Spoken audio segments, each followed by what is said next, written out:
नमस्कार सभी को। मैं सुधा गोस्वामी एक बार पुनः आप सबका बहुत बहुत अभिनंदन करती हूँ। अभी हम सब कक्षा 1, 2, 3 के लिए 22 सप्ताह की कार्य योजना शिक्षक संदर्शिका का जो कार्य हमें विभाग द्वारा भेजा जा रहा है उसी शिक्षण योजना पर कार्य कर रहे हैं। 9वें सप्ताह में हमें बच्चों का सावधिक आकलन करना है।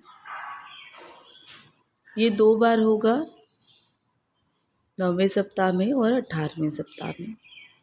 तो आज के वीडियो में हम यही जानेंगे कि बच्चों का सावधिक आकलन कैसे करना है, क्या क्या कार्य करना है, और अगर हम विस्तार पूर्वक 9वें सप्ताह की जो कार्य योजना हमें उपलब्ध कराई गई है उसके एक एक शब्दों को पढ़ें तो सारा कुछ स्पष्ट है कि करना क्या है। तो चलिए जानते हैं। सावधिक आकलन सप्ताह 9, इसमें क्या करना है। बच्चों के सीखने सिखाने की प्रक्रिया में हम सावधिक आकलन करेंगे 9वें सप्ताह से। इसके द्वारा हम यह पता लगाएंगे कि बच्चों को सीखने में कहाँ और क्या कठिनाई हो रही है। इनका पता लगाने के बाद हम आवश्यकता अनुसार शिक्षण रणनीतियाँ बनाएंगे और बच्चों को लक्षित दक्षताएं प्राप्त करने के अवसर देंगे। इस सप्ताह हम डिकोडिंग से संबंधित आकलन करेंगे, मौखिक भाषा से संबंधित अवलोकन। एक में आकलन, एक में अवलोकन करना है। मौखिक भाषा में अवलोकन और डिकोडिंग में आकलन। अध्याय आकलन एवं पुनरावृत्ति में इस पर विस्तार से चर्चा की गई है। अब पुनः आ जाते हैं डिकोडिंग और मौखिक भाषा में हमें क्या क्या करना है। तो चलिए जानते हैं। पहला,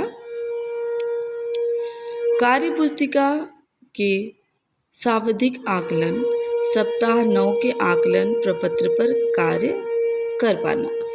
जो आकलन प्रपत्र दिया गया है उस पर बच्चे कार्य कर पा रहे हैं, उसके अनुसार हमें उनका आकलन करना है। और मौखिक भाषा विकास, सुनी हुई कहानी से संबंधित तथ्यात्मक प्रश्नों का एक वाक्य में उत्तर दे पाना। चित्र पर चर्चा के दौरान अपनी 1-2 वाक्य में बात को रख पाना। ये हम उदाहरण के लिए कक्षा 1 का ही सावधिक आकलन कैसे करना है उस पर बात कर रहे हैं। अब आते हैं आकलन और पुनरावृत्ति के चरण। पहला, सावधिक आकलन प्रपत्र का उपयोग करते हुए बच्चों के साथ आकलन पर कार्य करें। इस हेतु आप सप्ताह के पहले 2 दिनों के तीनों कालांशों का उपयोग आवश्यकतानुसार करें। आकलन के परिणामों को संदर्शिका के सावधिक आकलन टैग कर 1 के डिकोडिंग वाले कॉलम में भरें और समूह का निर्धारण करें कि बच्चा समूह 1 में है कि समूह 2 में है। समूह 1 के बच्चों के नाम पर गोला लगाएं।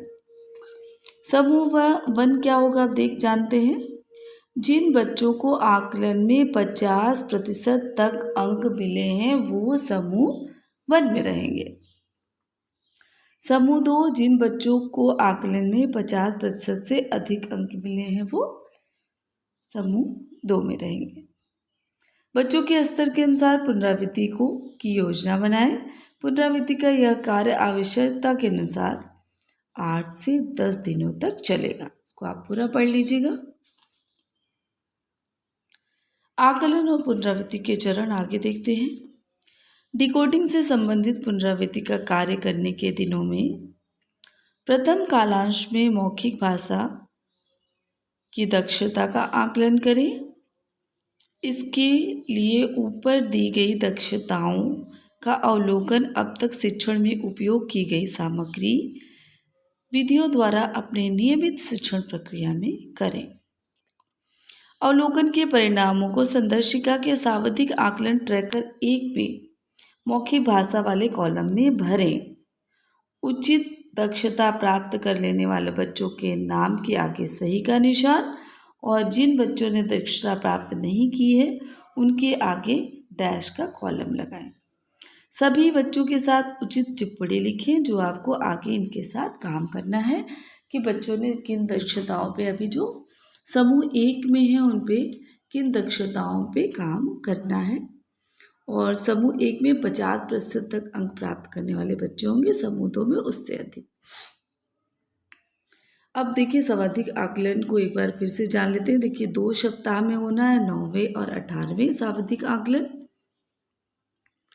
अकादमिक सत्र में 2 सर्वाधिक आकलन की योजना है, सप्ताह 9 और सप्ताह 18 में। इसके लिए आप अध्याय, आकलन और पुनरावृत्ति के सर्वाधिक आकलन से संबंधित खंड को आप ध्यान से पढ़ सकते हैं।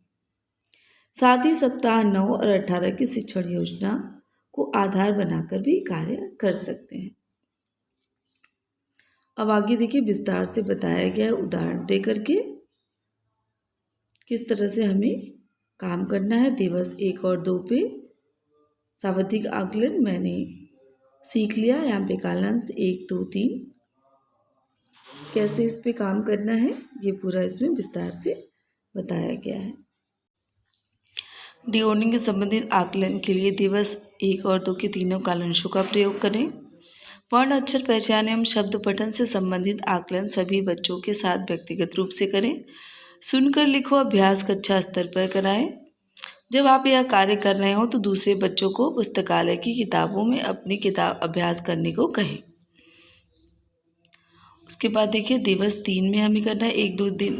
दिवस 1 और 2 में वो कार्य करने थे। दिवस 3 में सर्वाधिक आकलन ट्रैकर एवं आगामी योजना, मौखिक भाषा विकास से संबंधित अवलोकन, दोहराव एवं अभ्यास पर कार्य दिवस 3 से शुरू करें और जब तक रेमेडियल पुनरावृत्ति पर कार्य चल रहा है इस पर भी कार्य करते रहें। डिकोडिंग से संबंधित आकलन में बच्चों द्वारा लाए गए अंकों के आधार पर समूह निर्धारित करें। समूह 1 में वो बच्चे आएंगे जिन्होंने जैसे आगे बताया, और समूह 2 में जो 50% से अधिक अंक लेकर आए हैं। उसके बाद चौथे से दिवस 4 से 12 रेमेडियल कार्य और पुनरावृत्ति अभ्यास कार्य, मौखिक भाषा विकास से संबंधित अवलोकन, दोहराव एवं अभ्यास पर कार्य करते रहें। डिकोडिंग के अंतर्गत समूह 1 के बच्चों के साथ 8-10 दिनों में रेमेडियल कार्य करें और उनकी अतिरिक्त सहायता करें। समूह 2 के बच्चों के साथ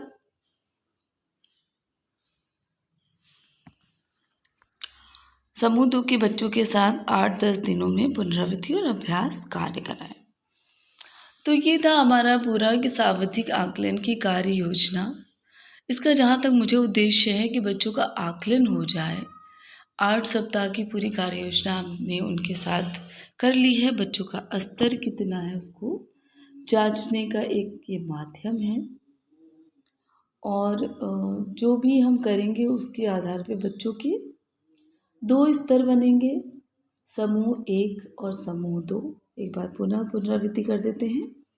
समूह 1 में जो बच्चे हैं वो 50% अंक वाले होंगे और समूह 2 में वो बच्चे रखे जाएंगे जो 50% अंक से अधिक लेके आते हैं।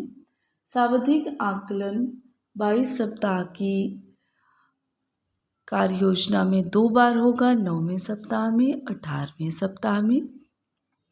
जो बच्चे पुनरावृत्ति या रेमेडियल टीचिंग में जाएंगे उनके साथ हमें 8 से 10 दिन तक रेमेडियल टीचिंग पर कार्य करना है।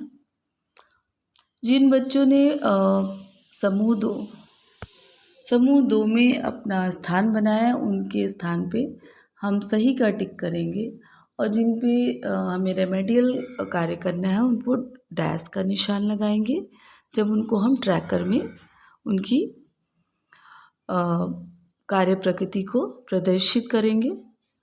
तो ये था पूरा एक सर्वाधिक आकलन कैसे करना है। धन्यवाद।